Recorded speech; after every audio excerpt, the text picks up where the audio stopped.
So we just had a very interesting session on the stock markets, and where the experts gave us wonderful advice.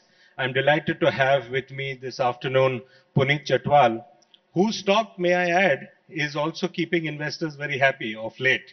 Uh, he is, of course, a stellar hotelier, and we will get into some of the aspects of the Indian Hotels company, which he leads, and how he perceives both the hotel segment, the hospitality segment, and the plans for the Taj Group.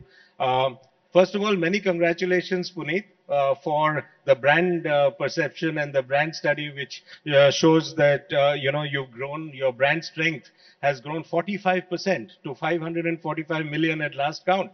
That's some fantastic showing.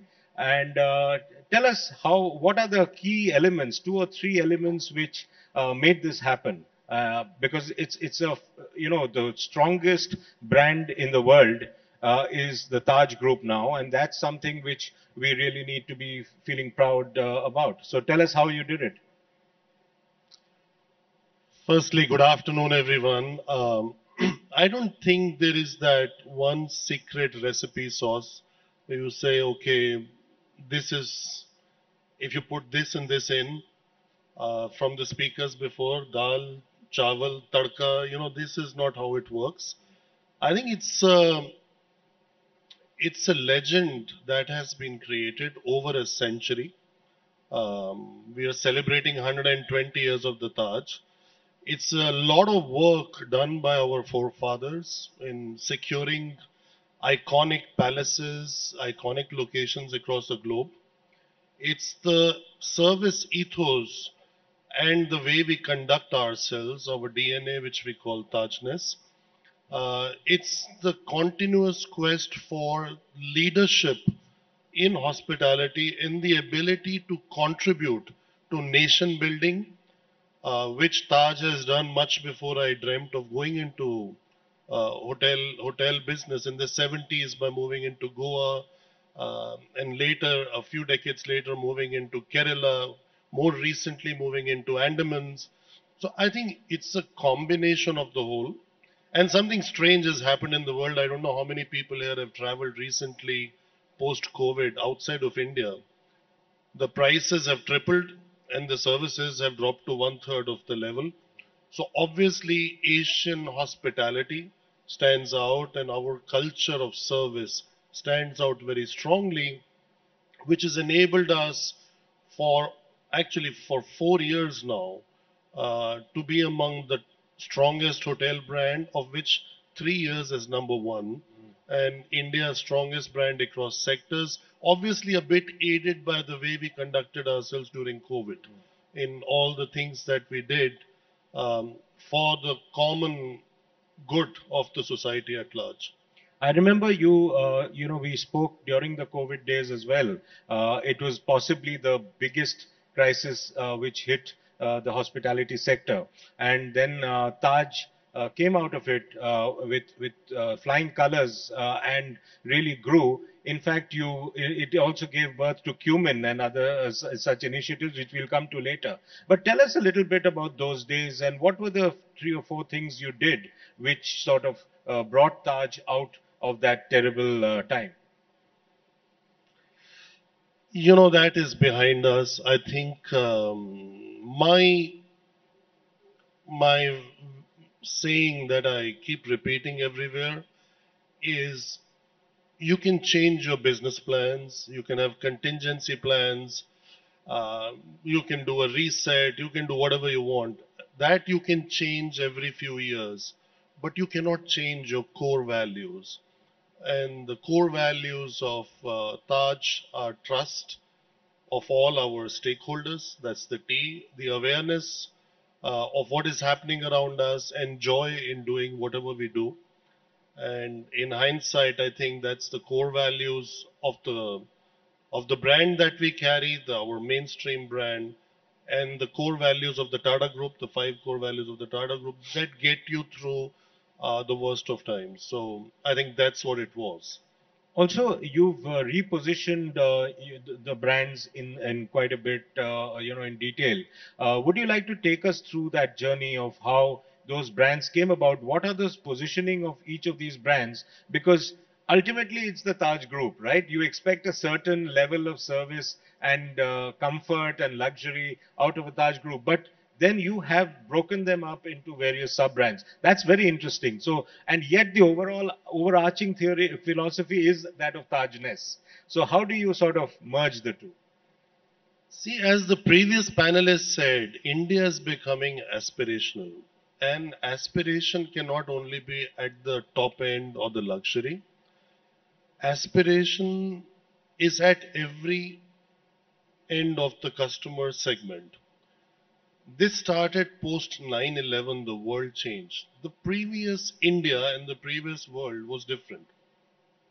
Post 9/11, jeans started falling off the hips. Whether you call it the millennials or it's called the Gen Z, Gen Y, whatever, um, everything needed to be a bit fashionable. Everything needed to be in tune with time. And I think that's where some of the greatest ideas that we had were possibly a victim of the timing as the world changed. When they were conceived, there was no 9/11. By the time they opened, the 9/11 had happened. So, Ginger, for example, is a very happening place. Those in Mumbai might have seen the new Ginger just next, to the airport. And it's a beautiful building. It's doing very well. It's breaking all records, and it's very aspirational. It's very communicative. It has a lot of spaces that people can have a lot of fun with and don't pay for the swimming pool, which they're not going to use, etc., etc. Similarly, we reimagined Vivanta. We introduced selections. We just now, few weeks ago, we have reimagined and relaunched the Gateway brand. So these ideas were great, but in the era that they were possibly conceived, was the era of Taj Mahal Palace only. And if you were somebody who had achieved something in life, then you were at the chambers. We still have the chambers, we still have the Taj Mahal Palace. It's the crown jewel of India, but there is space for others too. So that's how the India has changed. The middle class has changed. The people with disposable income have changed. The businesses have changed. The number of people traveling has changed. Staying in a hotel is a need. If you fly to many destinations from Mumbai, including capital cities of our states, you can get there, but you cannot come back the same day. So you have to go there again the following day because the plane that gets you there is the plane coming back. So I think travel from being just luxury, it started servicing a fundamental need of the humanity, and especially in a buoyant India where people are doing well, the growth is great, per capita income is increasing, disposable income is increasing. By 2030 or even earlier, as per some, we should be third largest economy. So you will also have the effects of all that, which the other economies in the world have, and that includes travel, hospitality, leisure, luxury, consumer goods will go up, and it's all a matter of statistics in terms of number of iPhone sales in India, number of SUVs in India being sold. So in all sectors, that's happening. No, that's a very well put, manner in which you explain the expansion. Because in a different India, in a new India, you need to be broad basing the offerings which your brand has. Now, tell us a little more about the luxury segment in particular, Puneet, because Taj at the top end is associated with uber luxury, right? So, what are the changing trends in today's world when so many foreign, tourists are coming to India? And we'll come to a little, detail a little later on that. But what are the trends you see in luxury, and how is Taj as a brand sort of changing to address those changes? First of all, luxury is timeless. There is always space for luxury, including during COVID, when there was no place to spend. There were more online sales on luxury than it ever happened. We even came up with hospitality at home, bringing basically Taj to people's houses, bringing Golden Dragon to people's houses. So I think this is how Cumin was born. So I think luxury is something timeless. What has changed in the luxury, and these changes are not constant, although change is the only constant. But at the moment, and in the last 5 years, and maybe the foreseeable future, luxury at every you know price point is becoming more and more experiential. So people are going into small boutique luxury, people are going into homestay luxury, people are going into the Taj kind of palaces, that kind of luxury, safaris, very strong, resorts, villas on the beach. So I think all that is happening for sure, very big way in India, and it was always there in the other top, G7, G10, G20 countries. But this is a recent phenomenon, and it got a lot of tailwind, especially during COVID time.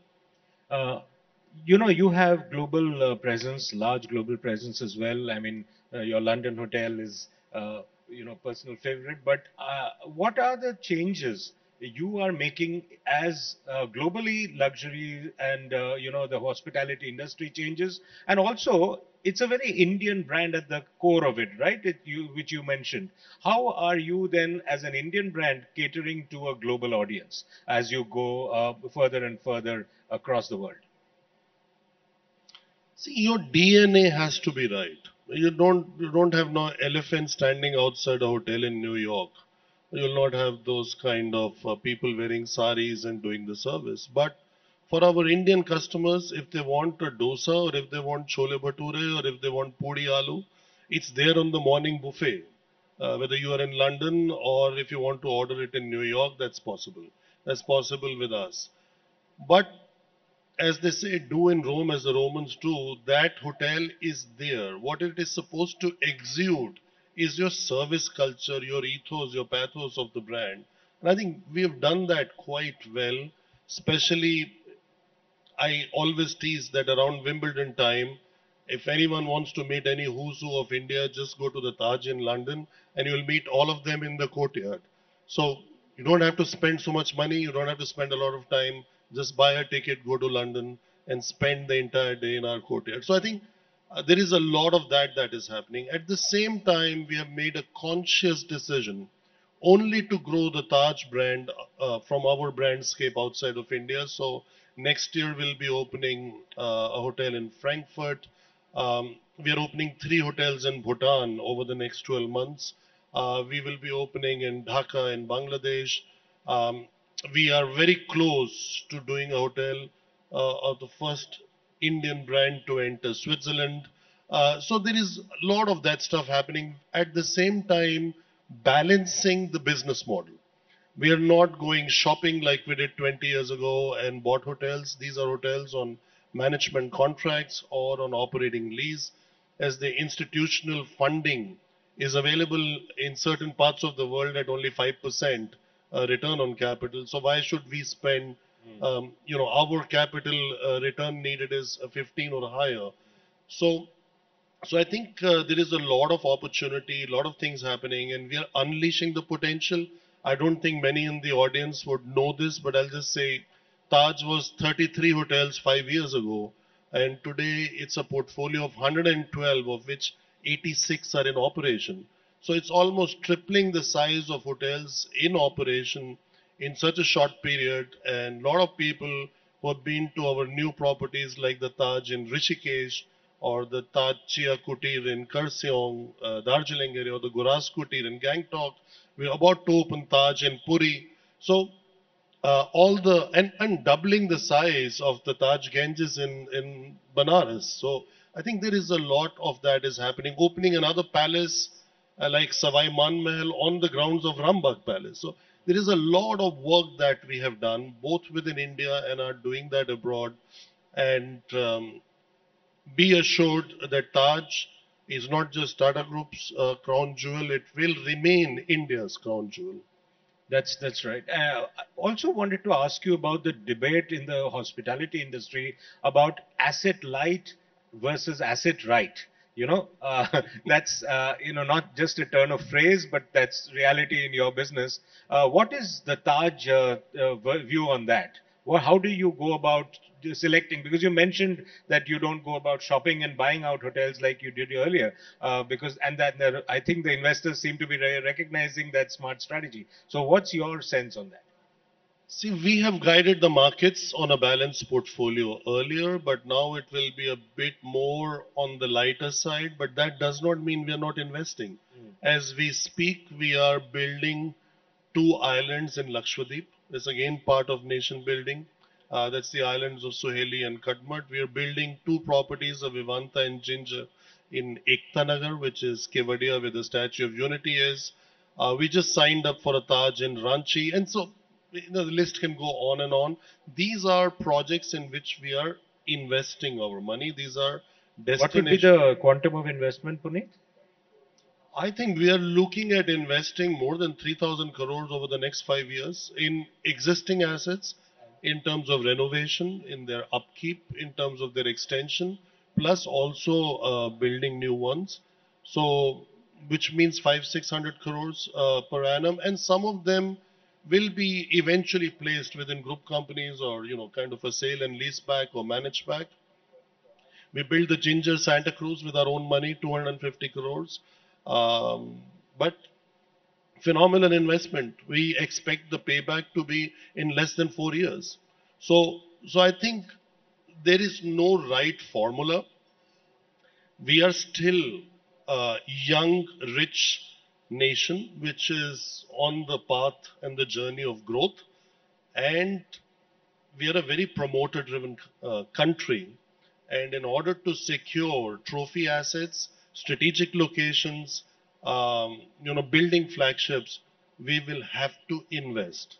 But in order to accelerate growth and increase your margins, you have to follow also a part as asset light, and we call it now capital light and capital heavy, because if you're signing operating leases for a Ginger on a revenue share, it does not qualify as capital heavy. So there is no capital, but it's also not totally light either because it's a commitment to pay. So I think there is no right formula. I personally spent 30 years living outside of India, and I propagated asset light, as you said, for decades. But my key learning in last 6 7 years is that that was not right. You have to sometimes put your money where your mouth is. And if you, as a leader in hospitality in the country, are not willing to underwrite, who else will? And that's your competitive advantage, especially if you are debt free and you have cash on Also, your if you're balance sheet, you wanting can to use it. push experiential, then you need to do it yourself in the best way the Taj can do. And building destinations, having that first mover advantage. Had 40, 50 years ago our forefathers not moved so fast in Goa, I don't know if anybody can guess that today we have 40 outlets in Goa, 15 hotels and 25 homestays. So there is a first mover advantage. Of course, it could be bumpy in the first 3, 4, 5 years, but purely light, no, it doesn't work. The other trend which is happening. And sorry, purely dal chawal also doesn't work. No, also, talking of luxury, one major trend which is being witnessed in an aspirational India and indeed across the world is that of sustainability. People are opting for sustainable options, whether it is luxury, whether it is hotels, whatever. How does the Taj look at this trend? Well, we have communicated very strongly our ESG Plus program called Pathya. Um, Although we are not in an ideal space because it's built outside of the hotel as a temporary structure. But if you look at all the tables, you don't find any plastic. You find Pathya bottles. These are water bottles done in-house. You will have all, whether it's writing pads, papers, tablecloths, it's all sustainable materials. And we have committed to go fully into renewable energy, skilling 100,000 people in India by 2030, being single-use plastic free, um, recycling 100% of the wastewater. So there is a lot of those goals that we are given, and we keep measuring quarter on that. And as things stand today, we are far ahead of the guidance that we have given, and we will not wait till 2030. If we can achieve those goals by 2027, 28, we'll be not only happy, we'll be proud too. Also, three times strongest brand in a row. Next 5 years, where does one see the Taj Group, and how do you think it will look? Definitely a bit more than what you have seen in the last 5 years. We are, as they say, if you're 120 years old, you're like a big, heavy tanker. It takes time to drive change and make it move. But once it starts moving and rolling, it takes even more energy to try to stop it. So this tanker is rolling, and whatever you've seen last 5 years, add a few, percentages point like 10, 15, 20, 30. Ideally, I would say even 50, and take it further to the next level. And why not? If India is going to become the third largest economy and we are world's strongest hotel brand, why should we not be among the top three hotel companies in the world? Today, in terms of value, we are at number five, but I think the time has come not only to be as an economic powerhouse, but also in terms of our hospitality to gain ground globally, and also, you know, when I went to hotel school, I was learning from the West.